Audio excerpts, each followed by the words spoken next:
So we're not quite done with the homework yet, right? We wanted to add a form and do something when that form is submitted. So here's a fine example of breaking it down. We want to make it so that when you type something into the form, it changes the heading to what you typed. But first, let's just see if we can make anything happen when we submit a form. Don't worry about getting what was typed in the form. Just change it to something hard-coded again when the form submits. One step at a time. Just break it down as much as we can. So step one would be just adding the darn form, even the form that does nothing. So how do we do that? So I'll get rid of our fancy paragraph and our fancy H1 and just leave the original H1 for now. So it may not be a huge surprise to you that to add a form, you use an element called form.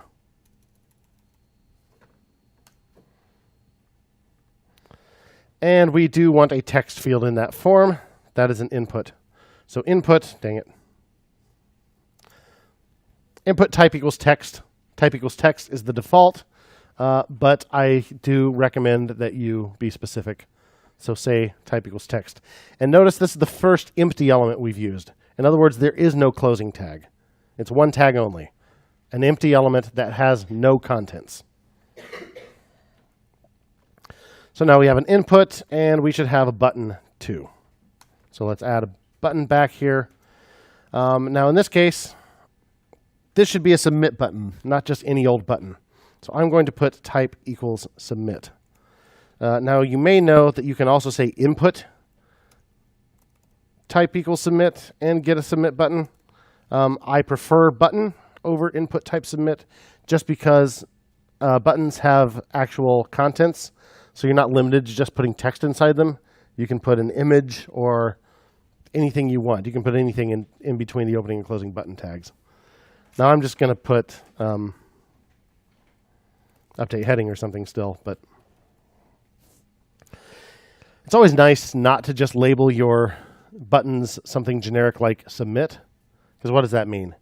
The button's going to do something, so use a verb phrase and actually say what it's going to do. So it's going to update the heading. And it is a submit type button. Have a look at that.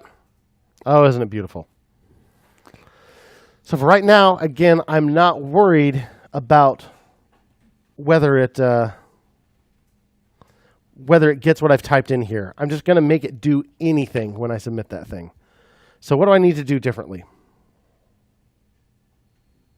Well, there's no p.fancy. I'm going to go back to changing my H1. Well, it's still a button. Maybe that'll work.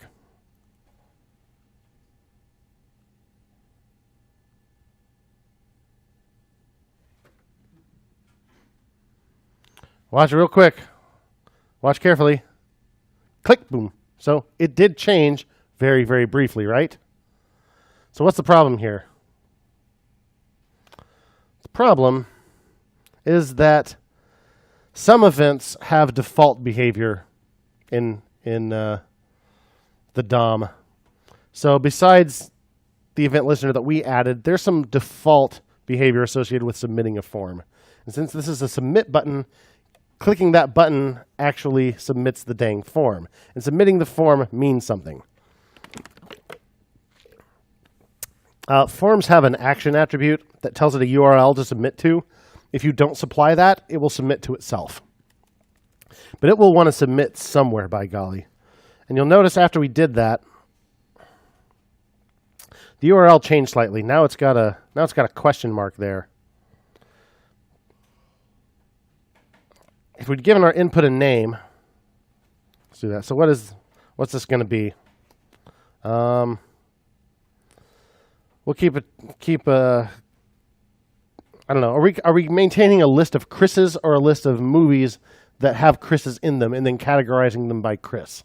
What are we doing? Yeah, let's do that. So I'll give this thing a name, a flick name.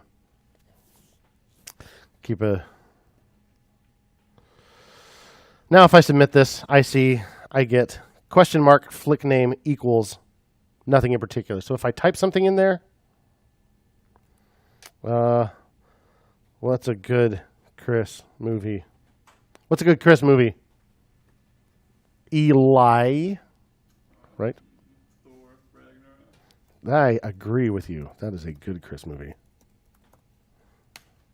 So I get question mark flick name equals Thor Ragnarok. So see, it submitted the form. It went to the same page, but passing in the data as part of the URL in what's called a query string. So that's what happens when you submit a form. But we just want to change the dang heading. So it happily changed the heading for us, didn't it? But then it refreshed the page anyway. So we need to stop that other thing from happening. So let's see what we can do about that. First of all, this whole click thing, that's not what the homework was. The homework didn't say, when the button is clicked, update the heading with the text. It said when the form is submitted. So the event we want to pay attention to is not the clicking of the button. It's the submitting of the form. Now, clicking the button may submit the form, but pressing the enter key can also submit the form, right? So if we're listening for a button click, pressing the enter key isn't going to work. So we get our hyperfighting fixed if we just listen for the right event. So instead of listening for the button to be clicked, let's listen for the form to be submitted. So instead of saving the button to a variable, I'll save the form to a variable. Query selector, form seems adequate to me. If we were worried that we were going to get more forms on the page later, we could always, in our HTML, give it an ID of flick form. How about that? We'll say form hash flick form. And then instead of listening for a click on a button, we're listening for, what do you think we'll put here? Submit. Yeah, there's an event called submit. And we'll call change heading when the form is submitted instead of when the button is clicked. So then what? Well, what I want to know is what's going on inside this function after I submit it. So I can put a breakpoint in here. Anybody used breakpoints in a debugger before? Yeah, a few people. So you can do that in JavaScript too. And it's just the word debugger. If I just put the word debugger inside there, what's going to happen is if it ever gets around to executing line 4, it's just going to halt execution and let me intervene at that point. Pretty handy for troubleshooting purposes. So let's save with that in there. Now let's refresh. Let's try submitting this thing. Thor Ragnarok. Enter. First of all, the enter key did it now, right? And here we are. We've paused in the debugger. And I can see some things. I can see what line we paused on. I can see all my local variables. This, what the heck is this? And I could go over to the console and start actually writing code at this point. So I see that I am inside the change heading function. Now, we didn't pass any arguments in there, did we? Well, of course we didn't. We didn't even call the darn thing, right? Remember, we're not the ones who actually called that function. We just told it to call the function later when an event occurs. But JavaScript is actually calling the function itself. So maybe it passed some arguments in that we don't know about. Wouldn't it be cool if we could find out? Aha! Inside any function, if you want to see what arguments were supplied, there's a little array-like thing, not technically an array, called arguments that will tell you any arguments that were provided. Because interesting thing about JavaScript is it doesn't enforce that kind of thing. You can pass in arguments that were not asked for inside the function signature. And you can ask for arguments. And if they don't pass them in, JavaScript's not going to complain on its own. Now, you can write your function in such a way that it does complain, and a lot of the built-in methods and functions will do that. But there's nothing built into the language that complains if there's a mismatch between the number of arguments you asked for and the number that were actually supplied. So we didn't ask for any here, but it supplied one anyway. So here it is. So it's a very array-like thing, but technically it's called arguments. And it was passed one called an event. So argument square bracket 0 is this event object. So anytime you're handling an event via an event listener, it's going to supply your function with an event object that represents the event that occurred. So you see things like type, submit, target, form #flick form, current target, whatever that means. So what do you suppose target is? It's the form here. So what do you think that means? It's the thing that the event happened to. So if this were a button click, the event target would be the button. Since it's a form submission, the target is the form. So there's always this thing called a target that is whatever object on the page the event happened to. So let's make this a little easier on ourselves. Since we know this event argument is being passed in whether we ask for it or not, let's just put it in our function signature here.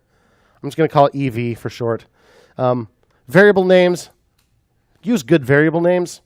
There are a few cases where I think it's acceptable to use short ones because they're kind of self-explanatory because they're so universal. For example, perfectly fine to call a counter variable I, right? Because everyone knows that that's what you're doing. It knows you mean index. Similarly, if you have a function that handles an event and you have an argument called EV, everyone knows you mean event. So let's do this again. Let's click the little play button here to unpause our debugger, and yep, sure enough, everything goes away again. It still submits. Now let's run this again. Let's hit the debugger and let's check out our EV object. All right, so I should have EV now. Sure do. Oh, I don't. I do, but it doesn't seem to know that. I didn't refresh like a bozo. Okay, refresh. Now submit. Now go to the console, and my EV variable is available to me because remember, my console right now is right here on line 4. So any variables that are in scope on line 4 are in scope in my console. All the code I'm writing here, I'm really writing there. So let's see what else we can learn about this crazy event. Event.target, it's the form. I hover over that, I can see the form highlights. Event.default prevented, false. But we established that there is a default event that's occurring, right? Or a default action. We added an event listener to do whatever we want, to do our bidding when the form is submitted. But JavaScript's doing something else anyway. It's submitting the dang form, and we don't want that to happen. That's the default action for form submission. There is no default action for clicking a button that's outside of a form. But there's a default action for submitting forms, and we want to prevent that thing. So I wish that were true. So if I wanted to rewrite default prevented as a command, telling it to do that, how would I write that? Prevent default. Default prevented? No. Prevent default. That's how we would write that as a command. You suppose we're lucky enough that that's there? Heck yeah, we are. So prevent default, that's a function. Prevent default, open close parens. Let's call that function. Let's unpause. Oh, now it works. So inside our function here, the first thing we'll do is prevent default. Wasn't necessary when we were just making a button that clicked outside of a form, but once we're inside a form and we're submitting the form, that is an action that has a default. So we need to prevent that from happening if we want it to do our bidding without refreshing the dang page. So again, we're not the ones who actually call change heading, right? We just tell it, call it later when the submit occurs. And then it does the actual calling, and it passes in that argument whether we ask for it or not. So we may as well ask for it so we can do something with it. You dig? Make sense? So we'll prevent the default action, and then we'll do some action of our own. So functions that you use in this way, functions whose entire purpose is handling some event, are called event handlers. So this is an event handler now, just because it's a function that we're using that way. It's still a function that we could call manually if we wanted to. We might run into trouble because we didn't pass in an event. But it's just a function, but because it's being used in this manner, it's a special function called an event handler. So now I think we have got the Super Mega Bonus Credit Hyperfighting working. Jurassic World, the second one, which is sort of the fifth one. Yay. Okay, we did the hyperfighting, but we didn't do the one before because we haven't actually changed it with what we typed in there. One thing at a time here. So if I want to commit this much, see my little 2 here? Click on your little flux capacitor here, which is actually not a flux capacitor. It's not a wishbone either. That's like a git history. See how it branches there? And we see 2 files have changed. We can type our commit message right in here. Update the heading when a form is submitted. Then you can hit the little check mark, or you can hit Command Enter or Control Enter on Windows. And that does add and commit all in one step. If we wanted to do them separately, we could add just one file at a time by hitting the little plus that's next to each file. But you can do the add and commit all in one step using this.